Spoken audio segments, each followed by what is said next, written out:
అందరికీ నమస్కారం. మనం ఈరోజు జరుపుకుంటున్న జయంతి మరి పేరులోనే వీరత్వం ఉంది. వీర శివాజీ అంటాం, వీర శివాజీ అంటున్నాం.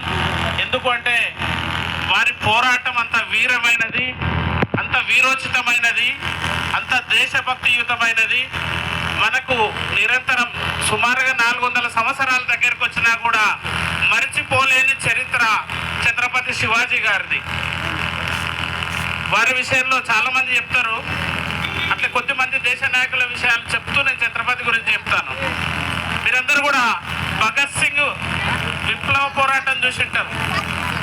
బ్రిటిష్ సామ్రాజ్యాన్ని వాళ్ళ చేతిలో ఉన్న పరిపాలనను కళ్ళు కప్పి పార్లమెంటు మీద పోయి బాంబు దాడి చేసిన మనగాడు ఈ భారతదేశంలో పుట్టిన భగత్ సింగ్. అయితే ఆయనకు ఉరిశిక్ష వేసినప్పుడు ఆయన కోరింది ఏంటంటే, ఉరిశిక్ష అమలు చేసే చివరి క్షణంలో నీకు ఏదైనా చివరి కోరిక ఉంటే కోరుకుంటే ఆయన చెప్పింది ఏంటంటే, నన్ను ఉరి తీయొద్దు, కాల్చి చంపండి అని అడుగుతాడు. ఎందుకంటే తన రక్తంగానే ఈ భూమి మీద పడితే ఈ భూమి మీద పుట్టిన మనలాంటి వాళ్ళని కూడా ఆయనలాగా ఆలోచించి ఈ దేశం కోసం పోరాడతాము అనే ధైర్యంతో ఈ దేశం అంటే చనిపోయేటప్పుడు కూడా తన రక్త బిందు కూడా ఈ దేశం కోసం ఉపయోగపడాలనే గడ్డ మీద పుట్టిన మనం కూడా ఈరోజు పెద్ద పోరాటం చేయకున్నా ఈ దేశం కోసం పనిచేయాలి. రాజకీయాలు ఏదన్నా ఉండని, కానీ ధర్మం వైపు ఎవడన్నా మనకు హాని కలిగిస్తే అన్ని జెండాలు పక్కన పెట్టి ధర్మం జెండా ఒక్కటే అని అందరం కూడా కలిసికట్టుగా పనిచేయాల్సిన సందర్భం ఈరోజు అవసరం ఉంది. ఇంకొక వ్యక్తిని గుర్తుకు చేసుకోవాలి. మనం అనుకుంటాం స్వాతంత్రం వచ్చినప్పుడు మహాత్మా గాంధీ వారి వల్లనే వచ్చిందని. వారితో పాటుగా బ్రిటిష్ వాడికి లాగులు తడిపించిన వ్యక్తి ఎవరు అంటే నేతాజీ సుభాష్ చంద్రబోస్. ఆయన పేరు చెప్తే వాడికి ఒంటి పడేది బ్రిటిష్ వాళ్ళకు. ఆ రేంజ్లో పోరాటం. ఆయన ఇక్కడ కాదు ఎక్కడో ఉండి ఒక ఫౌజును ఏర్పాటు చేసి, ఒక సైనికులను ఏర్పాటు చేసి, ఆయన గాన భారతదేశంలోకి అడుగు పెడితే మనం పారిపోనిక కూడా బతకలేము అని చెప్పి భయంతో స్వాతంత్రాన్ని మన చేతిలో పెట్టిపోయిండ్రు. కాబట్టి అట్లాంటి పోరాటాల గడ్డ మీద, అట్లాంటి దేశభక్తియుతమైన నాయకులు పుట్టిన గడ్డ మీద మనం పుట్టినాం. ఎంతో అదృష్టం చేసి ఉండాలి. మీరు మొత్తం ప్రపంచాన్ని చూడండి, దేవుడు ప్రత్యక్షంగా పుట్టిన నేల ఏదన్నా ఉందంటే అది భారతదేశం మాత్రమే. చాలా మతాలు ఉన్నాయి, వాళ్ళు దేవదూత వచ్చిందని చెప్తారు, అంటే దేవుడికి మీడియేటర్ వచ్చిందని చెప్తారు. కానీ మనం మాత్రమే దేవుడు స్వయంగా పుట్టిన గడ్డ భారత గడ్డ. కాబట్టి అట్లాంటి దేశంలో పుట్టిన మనము ఎంత ప్రేరణగా దేశం కోసం పనిచేయాలి, ధర్మం కోసం పనిచేయాలి.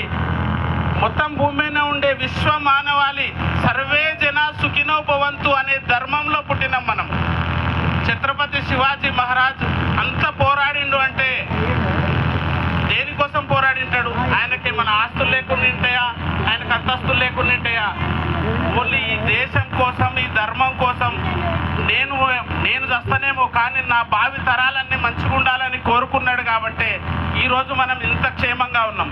లేకపోతే మనం మొన్న చూసినాం కదా, ఒక్కొక్కడు లాగులు ఇడిచి మనం చెక్ చేసి చంపిండు.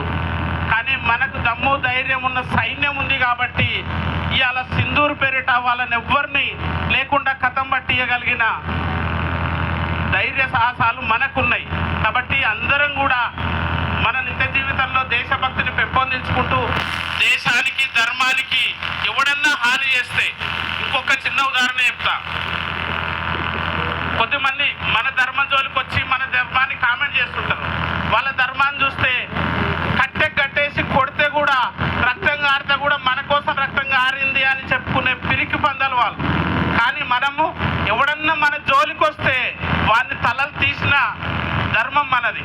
మన ధర్మం జోలికి వస్తే మనం చూసిటాం. మనం కొద్దిమంది దీక్షలు వేసుకుంటారు 41 రోజు, కొద్దిమంది పూర్తిగా సన్యాసం తీసుకుంటారు. వారికి అమ్మవారు ప్రత్యక్షమైందో లేదో తెలియదు, కొద్దిమందికి వారికి వ్యక్తిగతంగా తెలిసి ఉండొచ్చు.